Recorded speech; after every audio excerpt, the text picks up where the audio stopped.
Shalom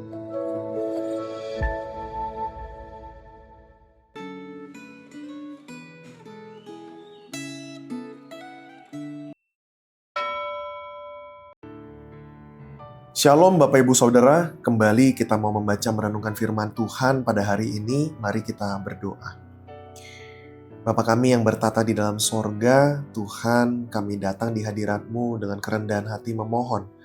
Tuhan boleh membentuk kami, membimbing kami di jalan yang benar. Biarlah firman hari ini yang kami baca, kami renungkan, boleh menguatkan setiap dari kami. Di dalam nama Yesus kami berdoa. Amin. Tema Gema hari ini adalah Yesus Kristus lebih tinggi dari malaikat, terambil dari Ibrani pasal pertama. Saya akan bacakan ayat 1-4 saja, demikian firman Tuhan.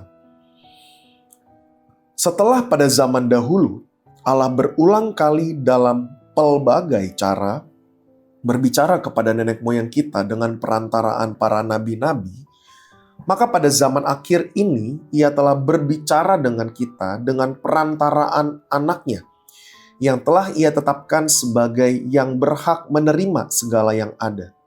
Oleh Dia, Allah telah menjadikan alam semesta.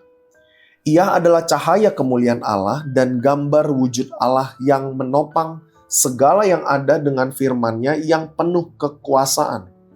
Dan setelah Ia selesai mengadakan penyucian dosa, Ia duduk di sebelah kanan yang maha besar, di tempat yang tinggi. Jauh lebih tinggi daripada malaikat-malaikat, sama seperti nama yang dikaruniakan kepadanya jauh lebih indah daripada nama mereka. Sedemikian jauh pembacaan firman Tuhan pada hari ini. Sejak perjanjian lama, bangsa Israel mempercayai sosok malaikat. Malaikat dipercaya sebagai utusan khusus dari Allah untuk membawa misi tertentu dalam menyampaikan pesan-pesannya, baik kepada pribadi maupun kepada sekelompok orang.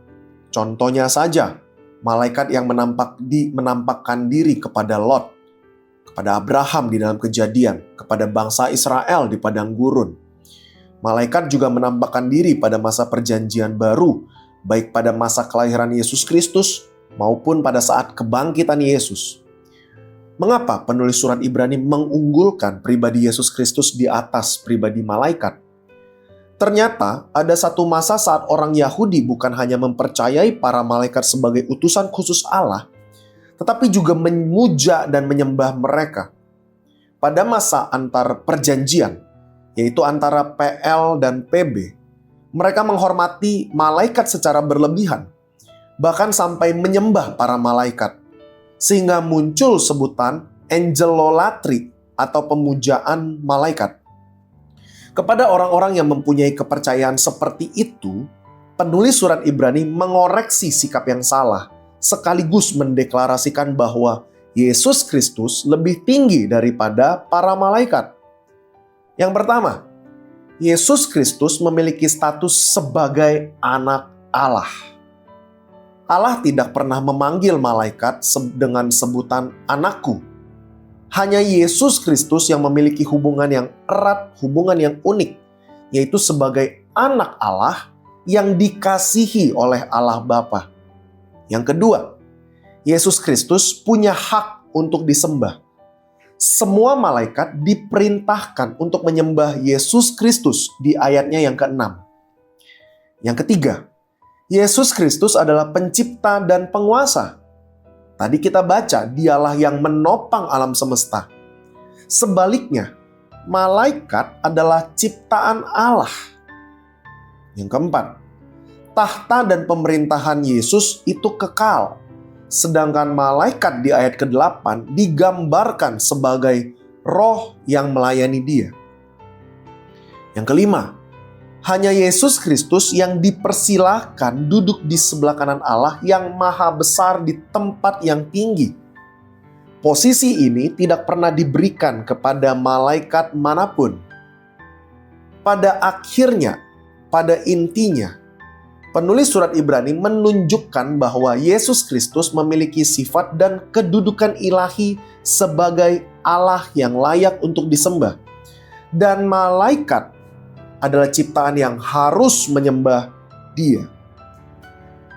Saudara, Jangan mengulangi kesalahan fatal seperti apa yang orang Israel pada masa antar perjanjian itu lakukan, yaitu menyembah malaikat. Meskipun betul mulia, malaikat hanyalah makhluk ciptaan yang berperan sebagai roh yang melayani. Sebagai anak-anak Allah, sudah seharusnya kita menempatkan Yesus sebagai yang paling utama di dalam kehidupan kita. Dialah Allah yang layak menerima pujian, penghormatan, dan penyembahan kita. Saudara, menjadi perenungan kita pada hari ini adalah bagaimana dengan kita? Apakah kita sudah sepenuh hati menyembah Dia sebagai yang terutama dalam kehidupan kita, bukan hal-hal yang lain? Mari kita berdoa. Bapa, bersyukur buat firman-Mu, biarlah sungguh pada hari ini ketika Engkau melihat kedalaman hati kami, Tuhan, kami rindu sekali menyembah Engkau sebagai satu-satunya Tuhan, menyembah Yesus sebagai satu-satunya Tuhan dan Juru Selamat kami. Tuhan, tolong kami ketika ada hal-hal lain yang mungkin kami prioritaskan lebih daripada Engkau. Tuhan, ampuni kami. Tuhan, tolong kami supaya kami boleh kembali pada hati yang menyembah dengan benar. Di dalam nama Yesus kami berdoa. Amin. Tuhan memberkati Bapak Ibu Saudara.